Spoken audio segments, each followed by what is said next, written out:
Hello အားလုံးပဲမင်္ဂလာပါခင်ဗျာတက်ချန် Western Channel ကနေပြီးတော့ကြိုဆိုပါရစေကျွန်တော်ဒီဗီဒီယိုလေးကတော့ Parameter ကိုအခုမှစတင်လေ့လာမယ်ညီငယ်ညီမငယ်အကိုအမတွေအတွက် Parameter Basic Tutor ရဲ့9အနေနဲ့ Unicode Font နဲ့ Unicode Keyboard ထည့်သွင်းနည်း Typing Tutor ထည့်သွင်းနည်းနဲ့အသုံးပြုနည်းအကြောင်းတွေကိုပြန်လည်မျှဝေသွားမှာဖြစ်ပါတယ်ခင်ဗျာအဲ့တော့ကျွန်တော်တို့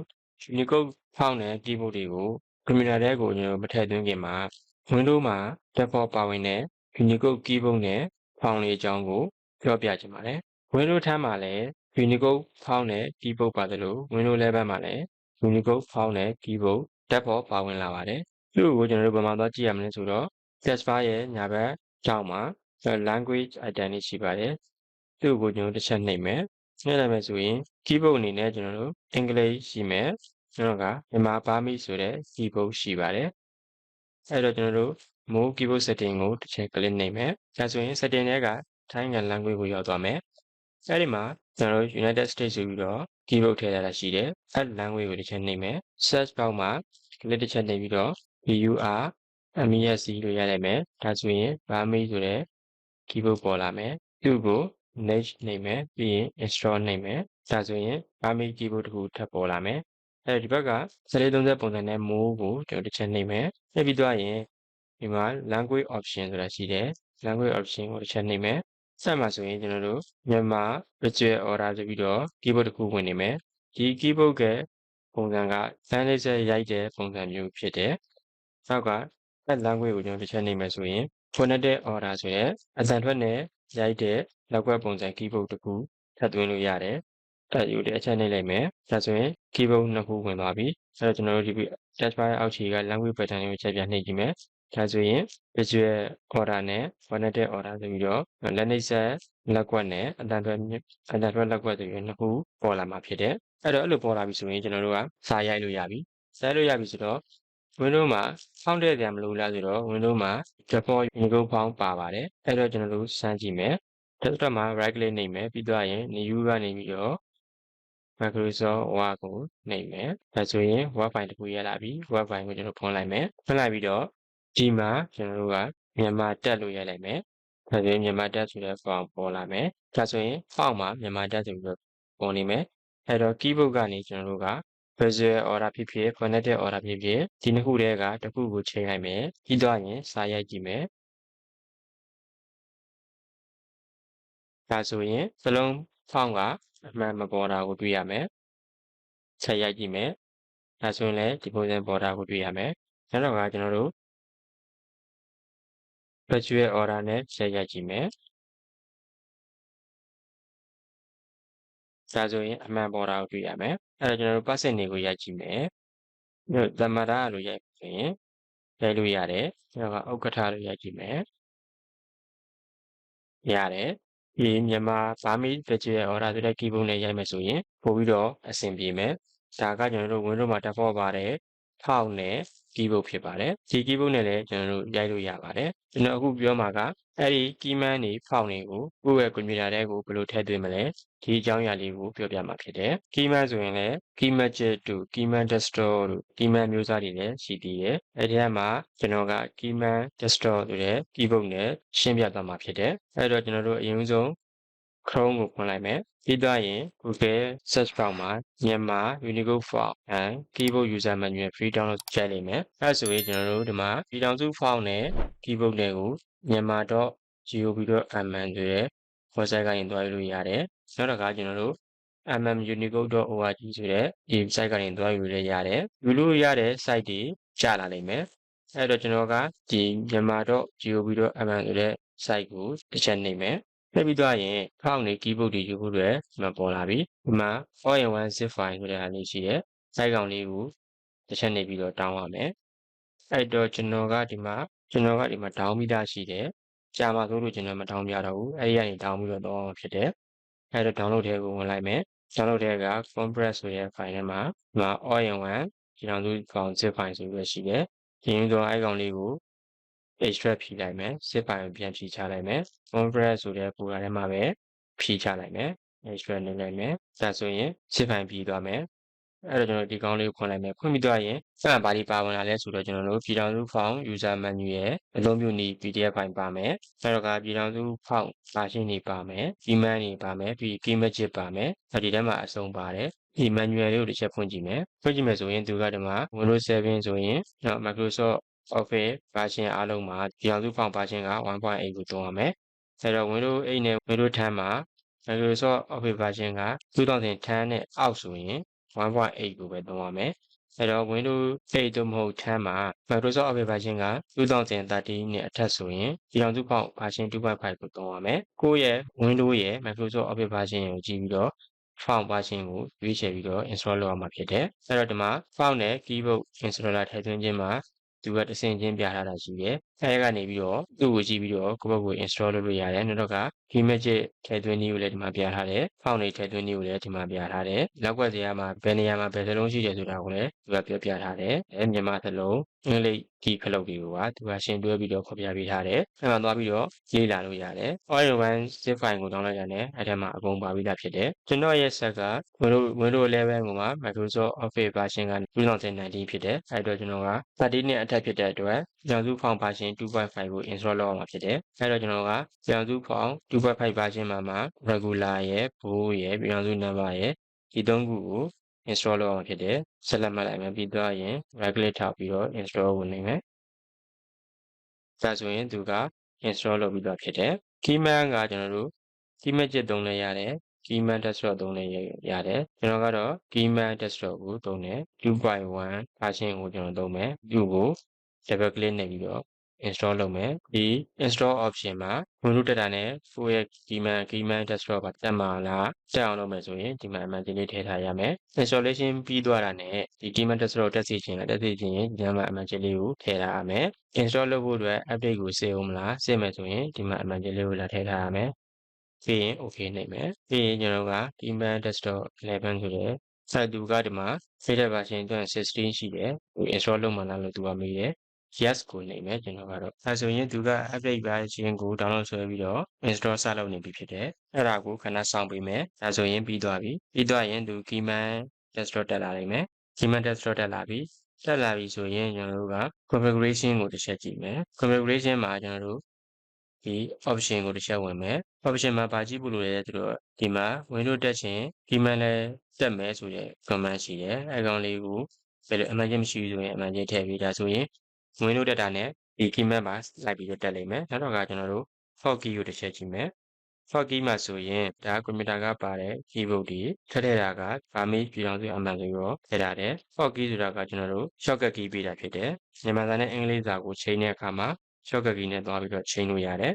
အဲဒီကိုတစ်ချက်နှိပ်မယ်ဆိုရင်ဒီမှာ shortcut key တွေကိုကြိုက်တဲ့ပုံစံနဲ့ပြီးလို့ရတယ်ဒီမှာပေးပြီးတော့ okay ကိုနှိပ်လိုက်ရင် shortcut key ဝင်သွားမယ်အဲ့တော့ကျွန်တော်ဒီကောင်ပိတ်လိုက်မယ်ပြီးတော့ရင် start keyman ကိုနှိပ်မယ်ဒါဆိုရင်ဒီ text bar ရဲ့ညာဘက်တောင်းလာမှာ keyman ဆိုတဲ့ logo လေးပေါ်နေမယ်အဲကိုတစ်ချက်ထောက်လိုက်မယ်ဒီမှာဆိုရင် keyboard တွေပါဝင်လာတာကိုတွေ့ရမယ်ခုနက shortcut key ကို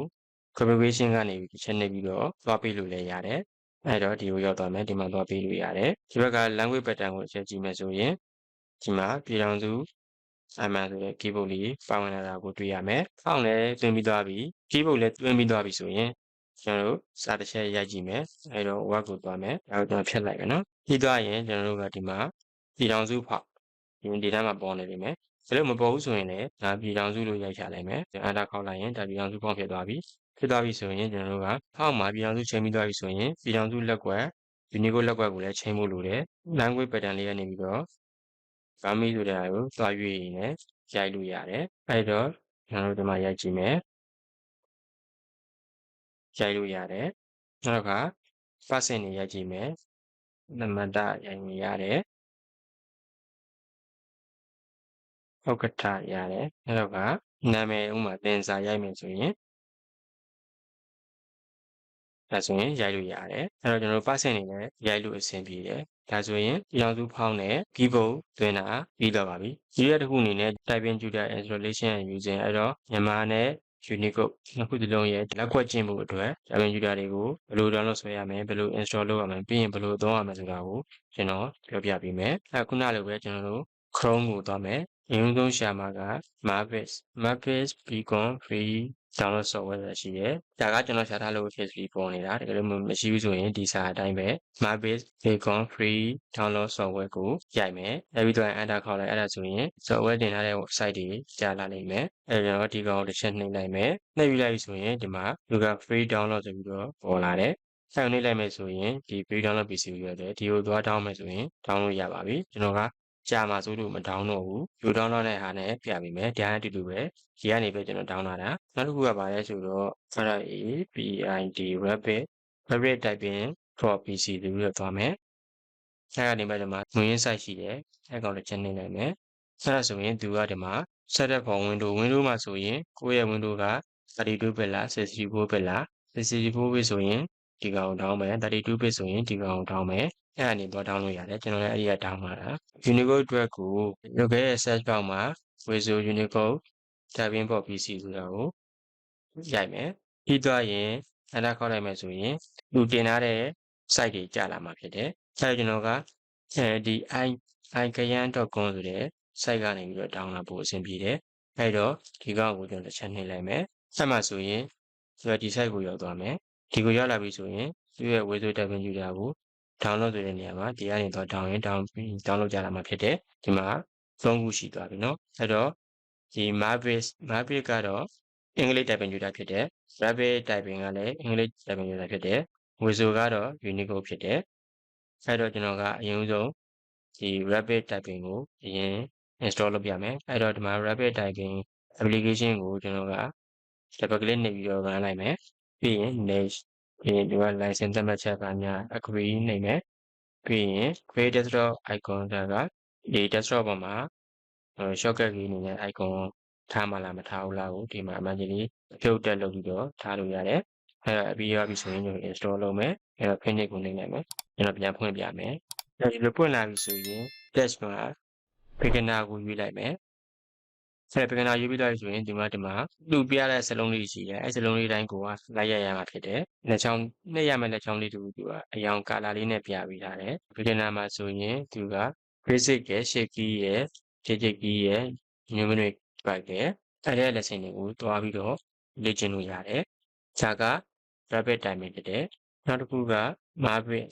MyBase Bacon Teachers Typing အဲ့ကောင်လေးကိုzip ဖြီမယ် right click ထောင်မယ်ပြီးတော့ရဲ့ extract all ကိုနေမယ်အဲ့တော့သူက download တဲ့က compress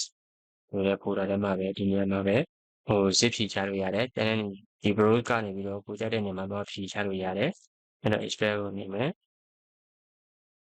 zip ဖြီရတဲ့ဖိုင်လေးရောက်လာမယ်ဖွင့်လိုက်မယ်ပြီးတော့ရဲ့ဒီမှာ MyBase Bacon ဆိုတဲ့ application ရှိတယ်အဲ့သူက portable ပုံစံမျိုး install လုပ်စရာမလိုဘူးဒီကောင်ကိုဖွင့်သုံးရုံပဲအဲ့ကောင်လေးကို double click နဲ့လုပ်လိုက်မယ်ဒီမှာ name ထည့်ရမယ်အဲ့တော့ကျွန်တော်ကိုလို့ထည့်လိုက်မယ်ပြီးတော့ရင် okay ကိုလုပ်မယ်အဲ့တော့ဒီမှာ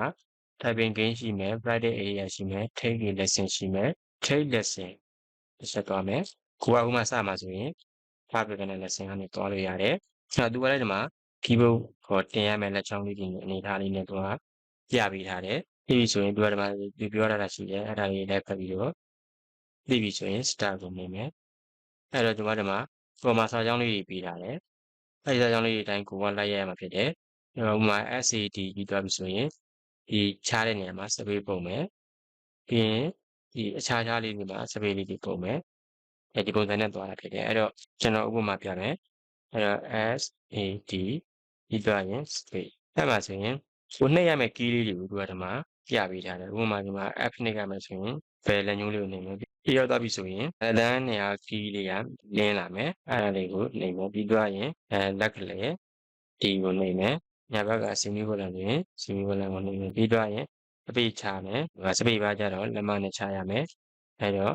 လက်မနဲ့ချနေမယ်အဲ့လိုမျိုးအသုံးပြုရတာဖြစ်တယ်အဲ့တော့ FLAK စပိတ်ASK space FALL space FADS space SANS semicolon space FLASK အမှသူကမှားတာတို့ကြံတာတို့ဆိုရင်ဒီကလေးမျိုးစလုံးအနီးလေးနဲ့ပြပေးတယ်